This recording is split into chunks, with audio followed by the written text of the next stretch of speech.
Hello students, welcome back to my channel. I hope you all are doing well. आज हम start करेंगे class 12th जो है उसके यूनिट फर्स्ट का chapter number 2। Name of the chapter is reproduction in flowering plants. Clear. तो अब इस चैप्टर में हम क्या पढ़ेंगे, फ्लावर्स जो हैं उनमें किस तरह से रिप्रोडक्शन हो रहा है, सेक्सुअल रिप्रोडक्शन जो है किस तरह से हो रहा है उसके बारे में सारी डिटेल में पढ़ेंगे। किस तरह से मेल गैमीट्स का फॉर्मेशन हो रहा है, किस तरह से फीमेल गैमीट्स का फॉर्मेशन हो रहा है, जो फ्लावर है फ्लावर के क्या क्या पार्ट्स होते हैं और उन हर पार्ट्स का अपना क्या फंक्शन है, इन सारी चीज़ों के बारे में हम इस चैप्टर के अंदर डिटेल में डिस्कस करेंगे। तो शुरू करते हैं चैप्टर को। सबसे पहले देखो रिप्रोडक्शन इन फ्लावरिंग प्लांट्स। तो जो फ्लावरिंग प्लांट्स को हम एंजियोस्पर्म्स भी बोलते हैं, ठीक है। दो तरह के होते हैं पौधे, एंजियोस्पर्म्स एंड जिम्नोस्पर्म्स। तो जो फ्लावरिंग प्लांट्स हैं दे आर कॉल्ड एंजियोस्पर्म्स। जो रिप्रोडक्टिव ऑर्गन है किसी भी पौधे के अंदर जिससे सेक्सुअल रिप्रोडक्शन होगा, that means male and female gametes का फॉर्मेशन होगा, तो वो कहाँ होगा भाई, flower. Clear. Flower is the reproductive organ और reproductive unit in a plant. तो here is the structure of plant. तो सी देखो, दिस इज द थैलेमस और रिसेप्टेकल, जिसके साथ थैलेमस जो है इसके पास क्या होगा, जो हमारा जो फ्लावर का फीमेल रिप्रोडक्टिव पार्ट है that mean stigma, style and ovary, और कोलेक्टिवली इस पूरे के पूरे पार्ट को हम बोलते हैं गाइनोशियम या फीमेल रिप्रोडक्टिव पार्ट। फिर उसके बाद में ये इस तरह से स्ट्रक्चर्स दिखाई दे रही हैं। इस पूरे के पूरे कोलेक्टिवली हम इस स्ट्रक्चर को कहते हैं स्टेमन। जैसे कि देखो यहाँ पे मैंने इसको अलग से ड्रॉ कर रखा है। देखो this is the thread like structure is called filament and यहाँ पे इस तरह से बाइलोब्ड एंथर है और कोलेक्टिवली हम इस स्ट्रक्चर को बोलते हैं स्टेमन या फिर एंड्रोशियम या mail reproductive part. It means कि जो मेल गैमीट होंगे वो कहाँ किस वाली जगह पे प्रेजेंट होंगे, यहाँ पे। आप सबको पता है पोलन ग्रेन्स के बारे में। तो जो पोलन ग्रेन्स हैं वो एक्चुअली क्या है, these are the male gametes. Clear. इतनी चीज़ वो क्या कर रहे हैं, ओवरी के अंदर जाके पॉलिनेशन का फर्टिलाइजेशन का काम कर रहे हैं। क्लियर इतनी चीज़। फिर अगर हम फीमेल रिप्रोडक्टिव पार्ट जो है उसे यहाँ पे इलेबोरेट करें तो देखो this is the stigma. Stigma के बाद आता है स्टाइल और here we have the ovary. एक ओवरी के अंदर नंबर ऑफ ओव्यूल्स जो हैं वो प्रेजेंट हो सकते हैं और कोलेक्टिवली हम इन तीनों को क्या बोलेंगे, गाइनोशियम या फीमेल रिप्रोडक्टिव पार्ट। क्लियर। उसके बाद में आपने फ्लावर को ऑब्जर्व किया, आप फ्लावर की पत्तियां देखते हो तो ये रेड कलर का जो ड्रॉ कर रखा है दीज आर द पेटल्स। जो अकेली सिंगल जो पेटल होगी उसे तो हम पेटल ही बोलते हैं, लेकिन जो कलेक्टिव होगी पेटल्स मीन्स अगर मैं इनको इकट्ठा बोलूँ पेटल्स को, पत्तियों को, तो हम उन्हें क्या बोलेंगे, कोरोला। और जो ये पेटल्स होती हैं ये हर फ्लावर में अलग अलग टाइप के कलर्स की होती हैं। किसी में रेड होंगी, किसी में वॉयलेट होंगी, येलो होंगी, अलग अलग कलर्स की होती हैं। और पेटल्स जो हैं इनको हम कोलेक्टिवली कहते हैं कोरोला। और इनका काम क्या होता है, दे हेल्प इन पॉलिनेशन। जितना अट्रैक्टिव फ्लावर होगा ना उतना ही ज़्यादा इंसेक्ट्स जो होंगे वो उस फ्लावर की तरफ अट्रैक्ट होंगे। जैसे ही वो फ्लावर इस पौधे के ऊपर बैठेगा उसके जो पैर होंगे वहाँ पे कुछ एंथर जो है, एंथर पे पोलन ग्रेन्स येलोइश, कभी भी आप फ्लावर को टच करके देखना तो आपके हाथों में ना येलो येलो सा कुछ लग जाएगा, तो वो क्या थे, these are the pollen grains. तो वो पोलन ग्रेन्स क्या होंगे, उस पौधा जो भी पक्षी होगा, बर्ड होगा, वो उस फ्लावर के ऊपर बैठेगा तो वहाँ पे क्या होगा, उसके पैरों के ऊपर वो पोलन ग्रेन्स जो हैं वो क्या हो जाएंगे, स्टिक हो जाएंगे। और जब वो एक जगह से दूसरी जगह पे दूसरे फ्लावर में बैठेगा तो इस तरह से वो क्रॉस पॉलिनेशन का काम करते हैं।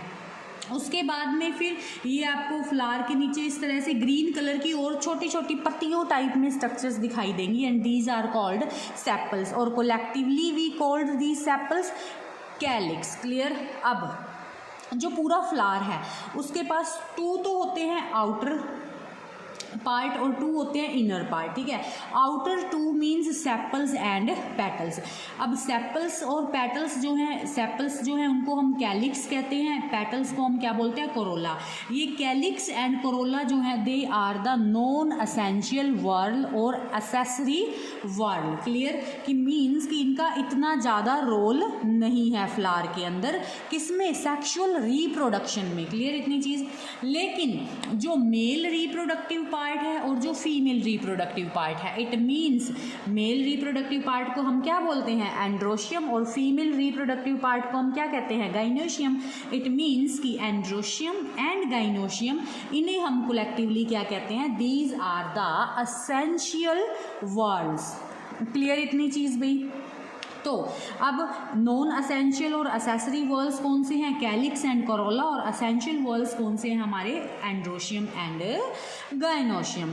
Clear. This is the structure of a flower and their components की इसमें क्या क्या चीज़ें हैं, एंड्रोशियम है, गाइनोशियम है, सेपल्स हैं एंड पेटल्स हैं। और एंड्रोशियम मेल रिप्रोडक्टिव पार्ट है और gynoecium is the female reproductive part. Clear इतनी चीज़। I hope this is clear to you. अब जो फ्लावर होता है ना, व्हाट इज़ फ्लावर, अगर हम फ्लावर को देखें तो flower is a modified stem. अब सोचोगे कि how it is a modified stem.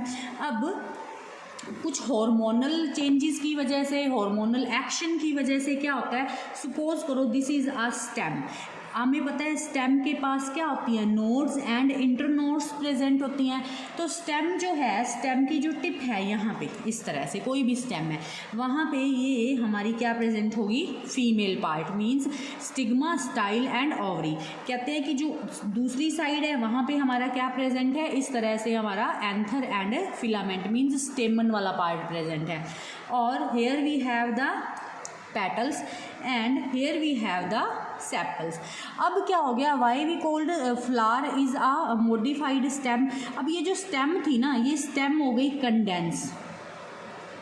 Condense होने के बाद में, अब देखो जब ये कंडेंस होगी ना, ये इस तरह से कंडेंस होगी, तो अब ये जो स्टेम है ना, इसका ये जो थैलेमस दिखाई दे रहा है ना, ये स्टेम कंडेंस होके क्या बना देगी, इस तरह से थैलेमस बना देगी।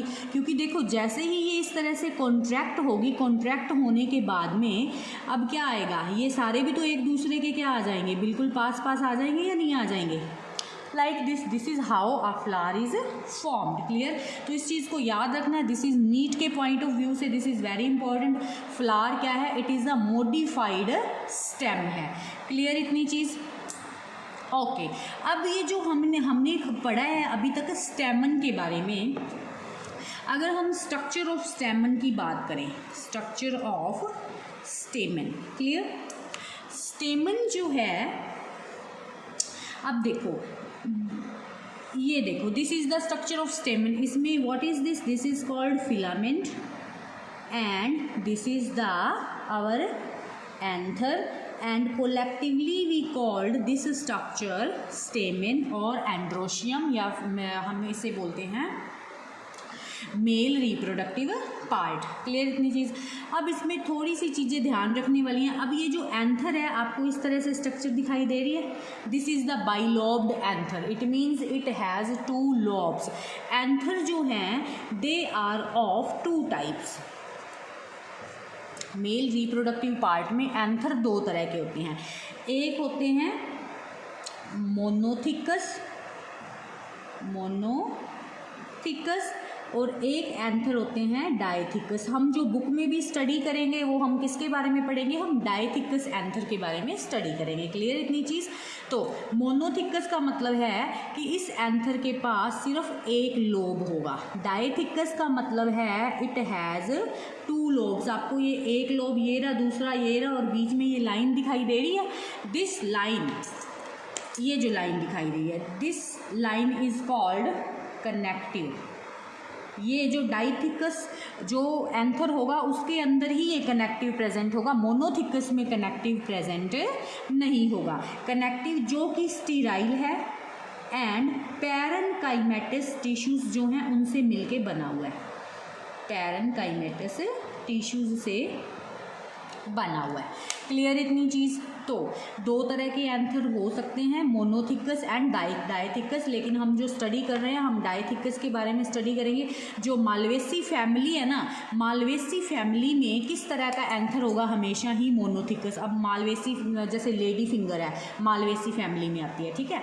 और डायथिकस 2 लोब्स किसके पास होंगे, हमारे जितनी भी, अब मालवेसी फैमिली को छोड़ के अगर जितनी भी फ्लावर्स की फैमिली है ना, mostly they are dithecous, means उनके पास कैसे होंगे भी 2 ही लॉब्स होंगे।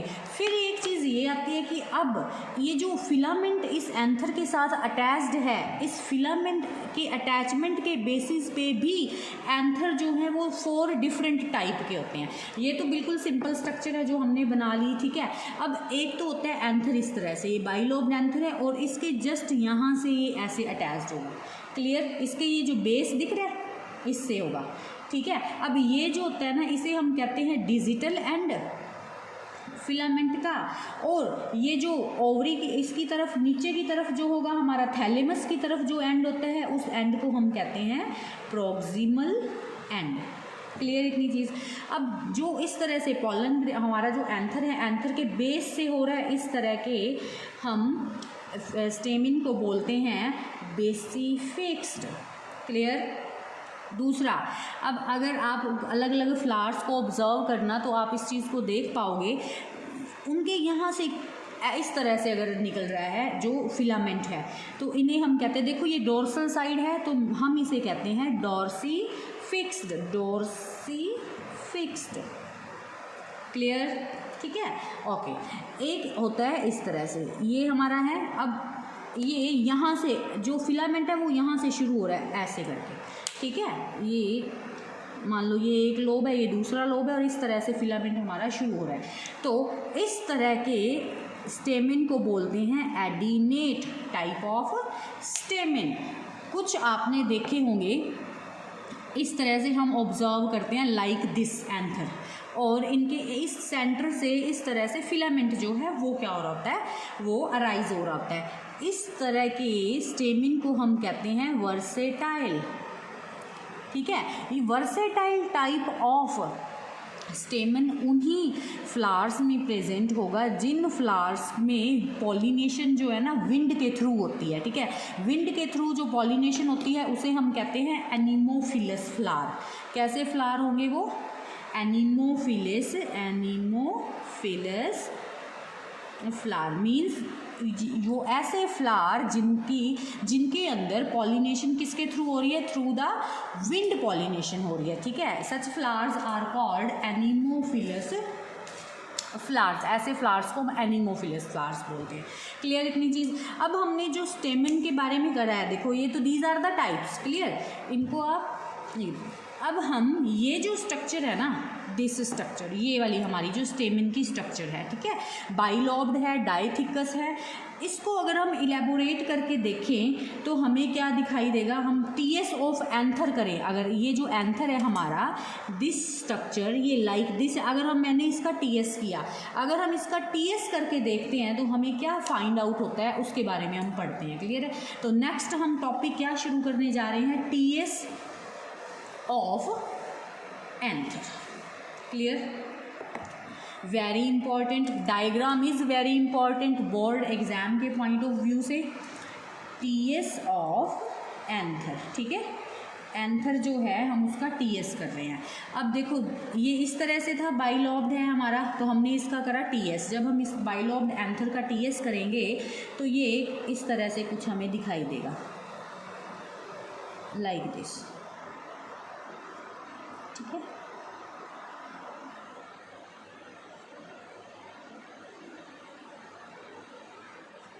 क्लियर, इस थोड़ा सा इस साइड बना लेते हैं इसको ताकि और चीज़ें लिखने में ईजी रहेगा, ठीक है। लाइक दिस, ये this is the TS of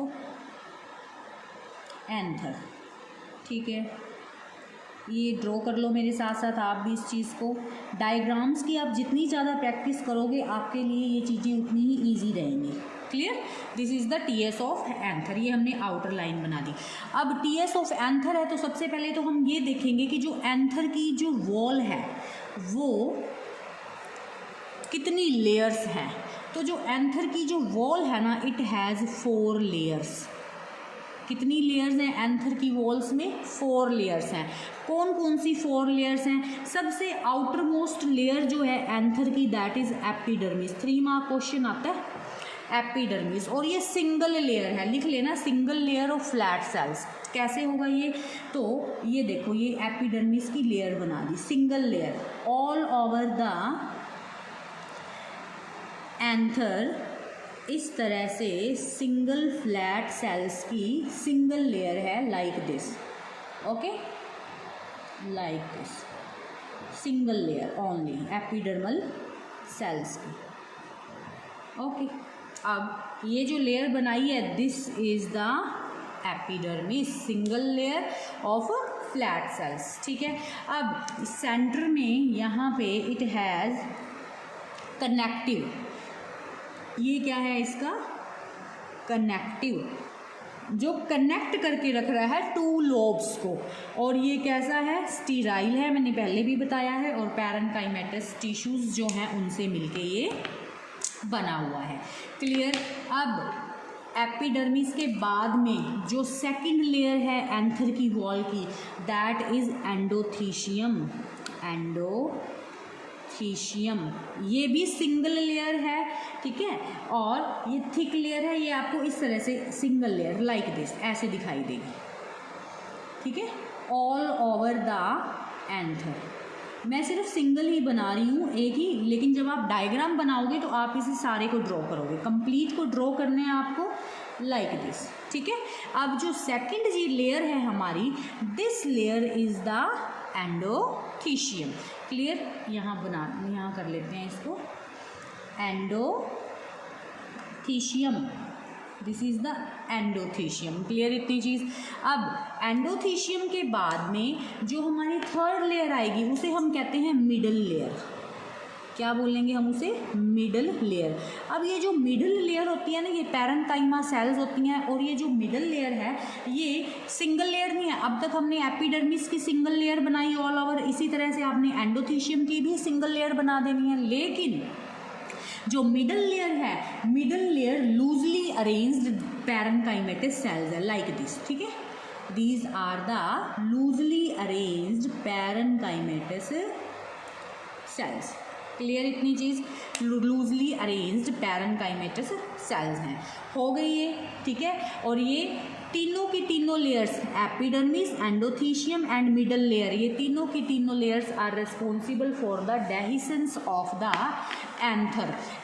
उसकी डेहिसेंस में हेल्प, डेहिसेंस मीन्स ये यहाँ से इस तरह से खुलेगा और इसमें अंदर से क्या निकल जाएंगे? पॉलन ग्रेन्स निकल जाएंगे, ठीक है। अच्छा, थोड़ा सा आपने यहाँ पे ध्यान देना था भाई, ये इस तरह से बनाना है इसको, ठीक है। ये आप थोड़ा सा इसको सही कर लो भाई, ये इस तरह से, ये यहाँ से डिप्रेशन आएगा क्योंकि हम डायथिकस बना रहे हैं ना, तो डायथिकस में इस तरह से ये डिप्रेशंस आएंगे, ठीक है। साइड से भी ये इस तरह से डिप्रेशन आएगा। क्लियर है? और यहाँ पे वी हैव द एंडोडर्मल। फिर उसके बाद में आप ये ब्लू कलर वाली लाइन और फिर ये रेड कलर वाली लाइंस जो हैं उनको ड्रॉ कर लेना। क्लियर? लाइक दिस, ठीक है। इस तरह से ये स्ट्रक्चर इस तरह से होगी। फिर उसके बाद में देखो, अब इनके पास एक यहाँ पे पोलन सैक है, यहाँ पोलन सैक है, और एक यहाँ, इस तरह से इट हैज़ 4 पोलन सैक्स। ये राउंडेड स्ट्रक्चर्स दिख रही हैं, इन्हें हम या तो बोलते हैं स्पोरेंजियम या हम इन्हें बोलते हैं पोलन सैक। जो डायथिकस एंथर होगा उसके पास कितने टोटल पोलन सैक्स हैं? 1 2 3 एंड 4 मीन्स 4। तो 4 को हम क्या बोलेंगे? टेट्रा। तो dithecous anther is tetra sporangiate. कैसा होगा ये? Tetra sporangiate. क्लियर? टेट्रास्पोरेंजिएट का क्या मतलब हुआ? इट मीन्स कि इसके पास टोटल 4 पोलन सैक्स हैं, और इन पोलन सैक्स के अंदर क्या बनेंगे? पोलन ग्रेन्स का फॉर्मेशन होगा। पोलन सैक्स को हम माइक्रोस्पोरेंजिया भी कहते हैं, माइक्रोस्पोरेंजिया, या हम इसे कहते हैं माइक्रोस्पोरेंजियम। क्लियर इतनी चीज़ भाई?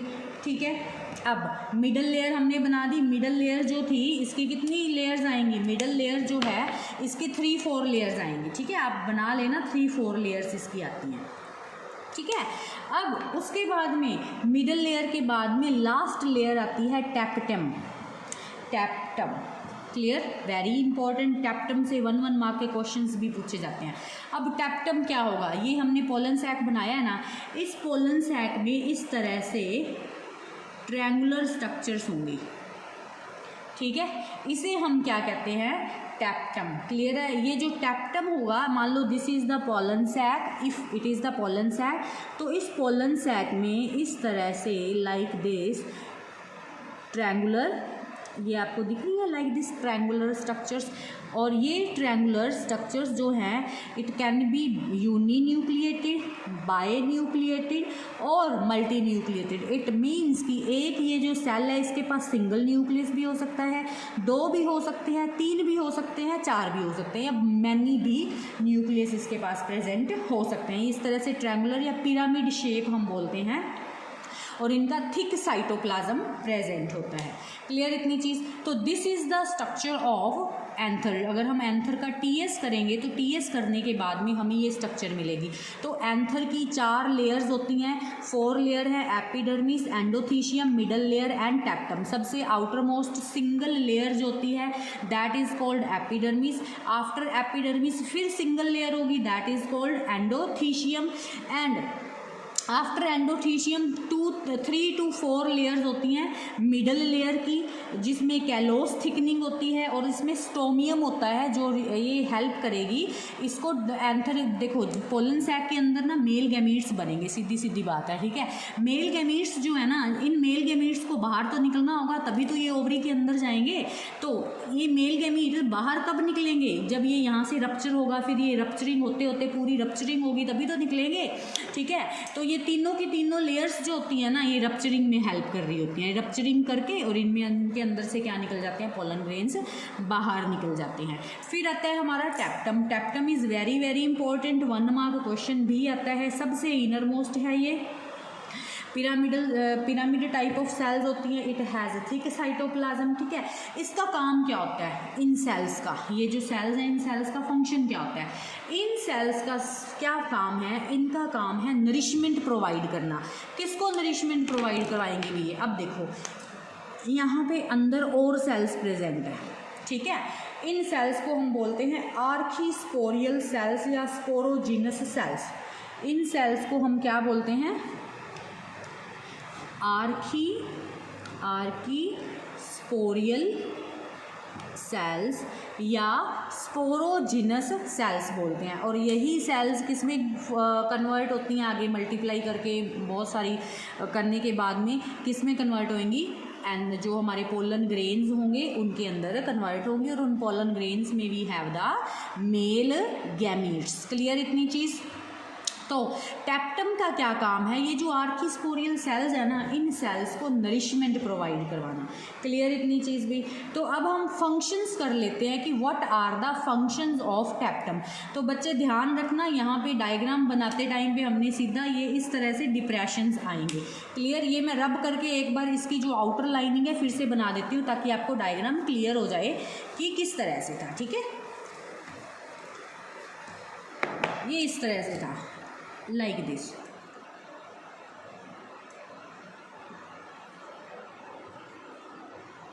ऐसे, ठीक है। वो जो डायग्राम है ना, वो हमने बनाया है जो बच्चे इस तरह से। क्लियर। और here we have the 4 pollen sacs, और इनके अंदर आर्कीस्पोरियल सेल्स प्रेजेंट होती हैं जो क्या कर रही हैं, पोलन ग्रेन्स का फॉर्मेशन कर रही हैं। इस तरह से this is the complete TS of anther. फिर इसके अंदर आप बना लोगे, मैंने अभी बताया आपको कि कौन कौन सी सेल्स है। एपिडर्मिस है, एपिडर्मिस के बाद में एंडोथीशियम है, एंडोथीशियम के बाद में मिडल लेयर आती है, मिडल लेयर के बाद में ये पोलन जो सैक है इसकी outer layer, that is called tapetum, ठीक है। अब हम करने जा रहे हैं what are the function of tapetum. Very very very important function of tapetum. Function of tapetum. Tapetum पता चल गया व्हाट इज टैप्टम। एंथर में प्रेजेंट कहाँ होती है। सबसे पहला फंक्शन क्या होता है, it is nutritive layer. It is nutritive layer. It means कि ये जो अंदर आर्चीस्पोरियल सेल्स हैं उन सेल्स को ये क्या प्रोवाइड करवा रही होती हैं, न्यूट्रिशन प्रोवाइड करवा रही होती हैं। Clear, it provide nourishment. Clear इतनी चीज़। फिर उसके बाद में ये जो टैप्टम होती है, इट सिक्रीट्स द कैलेज एंजाइम। ठीक है, अब कैलेज एंजाइम का क्या काम होगा, देखो इस तरह से हम जो डायग्राम बनाया था एंथर का, तो अब ये एपिडर्मिस है, एंडोथीशियम है, मिडल लेयर है ना, इसमें कैलोज थिकनिंग होती है, जो मिडल लेयर होती है स्पेशली। तो कैलोज थिकनिंग को रिमूव करने के लिए हमें कैलेज नाम का एंजाइम चाहिए। वो एंजाइम इनमें से जो कैलोज थिकनिंग है उसको रिमूव करके यहाँ से पोलन ग्रेन्स के बाहर निकलने का क्या बनाएगा भाई, रास्ता बनाएगा। तो वो कैलोज एंजाइम सिक्रीट करने का काम किसका है, टैप्टम का है। क्लियर इतनी चीज़। फिर नेक्स्ट उसके बाद में टैप्टम का क्या काम है, वेरी वेरी वेरी इंपॉर्टेंट। ये क्या करती है, ये यूबिस्कस बॉडीज़ को सिक्रीट करती है। इट सिक्रीट्स यूबिस्कस बॉडीज़ या यूबिस्कस ग्रैन्यूल्स भी कहते हैं हम इसको। ये एक्चुअली क्या होते हैं, these are the lipid rich granules, lipid rich granules. और इनका काम क्या होता है, ये और दीज यूबिस्कस बॉडीज या ग्रैन्यूल्स जो होते हैं, they are coated with sporopollenin. Sporopollenin. Clear, what is sporopollenin, 1 mark question again. Most resistant substance in living world, means कि इससे ज़्यादा इसको आप जल्दी से तोड़ नहीं सकते हो। और हमारा जो पोलन ग्रेन है, पोलन ग्रेन की जो वोल है एक्साइन, आउटर वोल होती है पोलन ग्रेन की ना, 2 वोल्स होती हैं, एक होती है exine and 1 is the intine. ये जब हम पोलन ग्रेन का डायग्राम करेंगे मैं वहाँ पे भी आपको चीज़ें बताऊंगी, लेकिन यहाँ थोड़ा सा इलेबोरेट कर रही हूँ क्योंकि हम फंक्शंस के बारे में पढ़ रहे हैं। ठीक है, तो ये जो पोलन ग्रेन की आउटर वॉल होती है ना, सपोज करो this is the pollen grain और इस पोलन ग्रेन की ये आउटर वॉल है। क्लियर, ये आउटर वॉल स्पोरोपोलेनिन की बनी होती है और पोलन ग्रेन हजारों सालों तक भी एज इट इज़ रह सकता है बिना खराब हुए। क्यों, क्योंकि उसके बाहर जो है किसकी कवरिंग है, स्पोरोपोलेनिन की कवरिंग है, जिसकी वजह से इसे कोई भी एंजाइम या कुछ भी डिग्रेड पोलन ग्रेन को नहीं कर सकता, इसकी डिग्रेडेशन नहीं हो सकती। क्लियर, तो इसी वजह से हम बोलते हैं स्पोरोपोलेनिन जो है it is a resistant substance in the world. और क्या होता है, जो पोलन ग्रेन की एक्साइन है that is also made up of the sporopollenin. ठीक है, फिर जो हमारा टैप्टम है ये पोलन किट की फॉर्मेशन करने में क्या करता है, नेक्स्ट 4th क्या आ जाएगा, it helps in the formation of pollen kit. क्या कर रहा है, पोलन किट्स जो हैं, पोलन किट्स बनाने में भी ये हेल्प कर रहा है। These are the functions of tapetum. Next जो है, नेक्स्ट इसके बाद जो है माइक्रोस्पोरेंजियम के बारे में हम पढ़ेंगे। मीन्स कि जो हमने एंथर के अंदर पोलन सैक्स हैं और उनके अंदर क्या है उनके बारे में डिटेल में हम नेक्स्ट लेक्चर में पढ़ेंगे। अगर आपको वीडियो पसंद आई हो तो प्लीज़ इसको लाइक, शेयर एंड सब्सक्राइब करना ना भूलें। Thank you so much.